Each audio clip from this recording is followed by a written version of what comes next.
Some people buy shoes out of necessity. Some people buy shoes because they really like them. And some buy shoes because they can't help themselves. They are obsessed. Hi, I'm Kelly, and I want to know why people get obsessed with activities and objects. Whether it's quilting or shoe collecting, what is it that keeps us obsessed?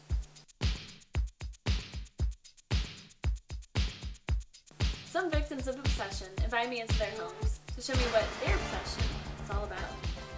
So Amanda, I heard you have an obsession. I have started quilting.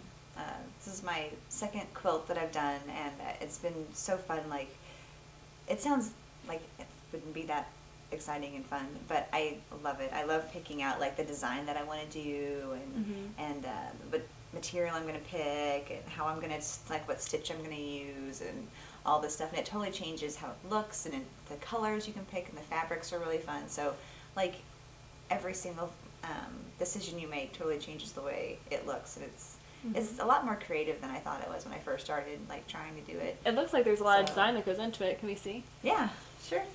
I love my quilt. The hearts. It's very nice.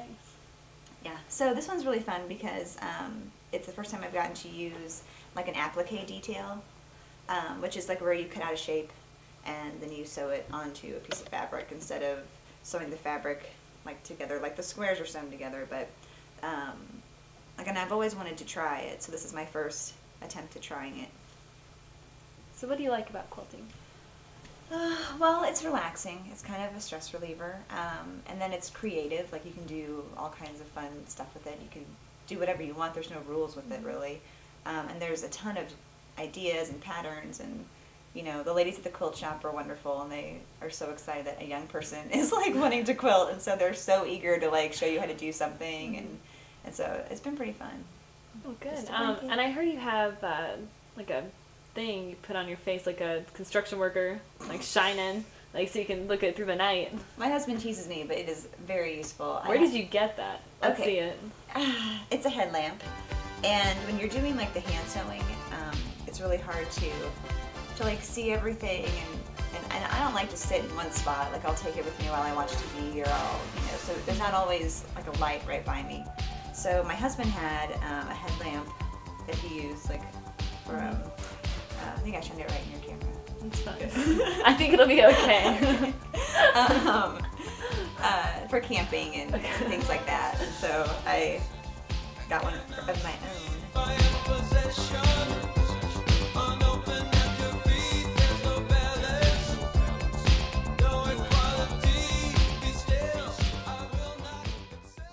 I hear you collect shoes.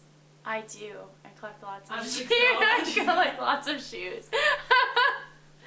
So how many do you have? I have no clue. We just counted and there's 62, but I know some are missing because I don't know where they are. Which ones are by far the most painful, many blisters and all that? Because they have all these lines on them, and you like have to put them on top of your toes. But do you have any that are like a real funny story or sad story that jumped on you about? There's shoes that I call grandma couch shoes. This pair, here we go. My roommate Katie and I were at a party, and I was wearing these shoes, and I'm sitting down on this couch that was from my friend's grandmother, and I look down, and Katie, my roommate, goes, "Your shoes are the exact same fabric as the couch." So would you say you're obsessed? I would like, I think obsessed is such a bad word, but probably. Now, I have to be totally honest with you. I have a few obsessions. I swear the smell of my shower gel has healing powers. And baking brownies is a sure way to ace a test. Or to gain 3 pounds. But the strongest obsession I have is with anime and manga.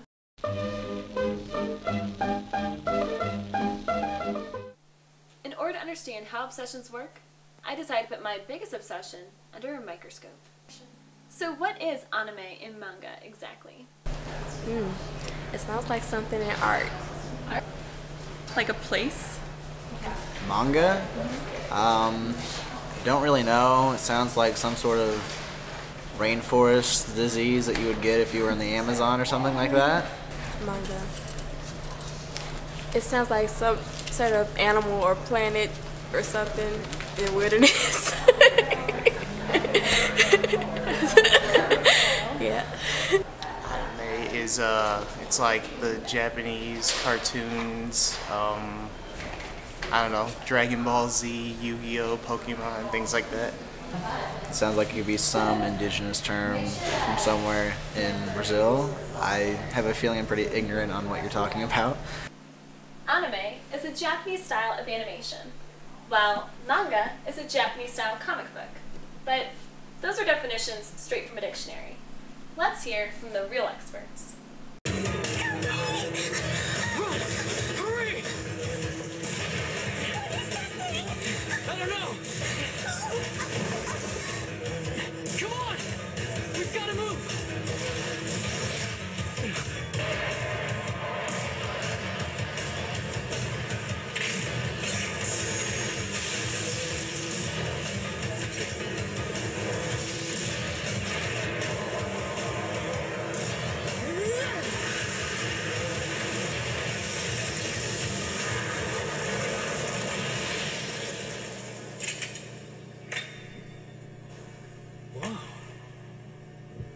So what got you interested in anime and manga? For me, it was just the animation aspect of it. I really like the art. Okay. What about you, Lawrence? I was pretty much, I feel like I was raised on anime, but I didn't realize that's what it was. Back in, I guess, the 80s and stuff, they used to show tons of Japanese animation that was redubbed in English, and you know, just watching that, seeing that the art style was a little different from the usual Bugs Bunny. I think initially we're really just targeting for it'll be a web-based comic, Okay. and that's really our goal. But right now I have about 32 chapters written, but we're still storyboarding the first chapter. We want to make it good. You know, we don't want to learn how to do the process by chapter 6. You know, we want to make sure that we have a good flow and know how to put out a quality product before we put out that first chapter. So I don't know.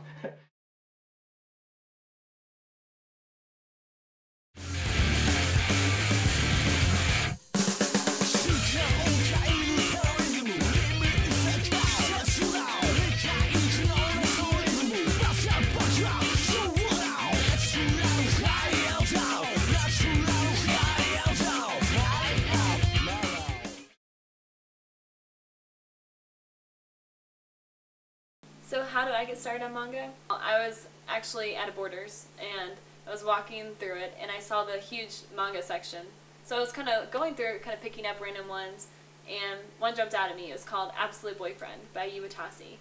And it's a romantic comedy, and I was just looking through it, and I just read it so fast because the story really pulled me in, and the illustrations, it was just really easy to visualize.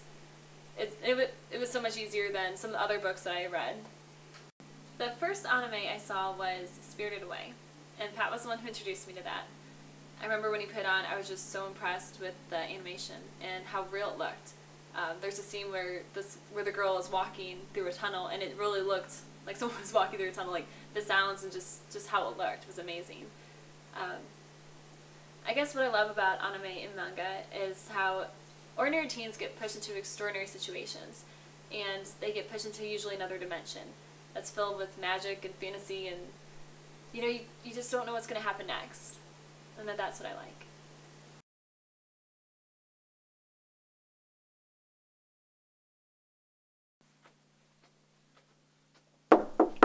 Hey, Cal, what are you doing?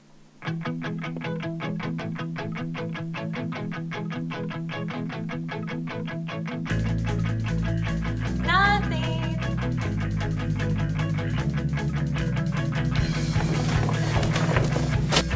Hey, are we gonna watch a movie? What are you doing? I have a few obsessions, and some people might not understand them, but they make me happy. So that's what counts, right?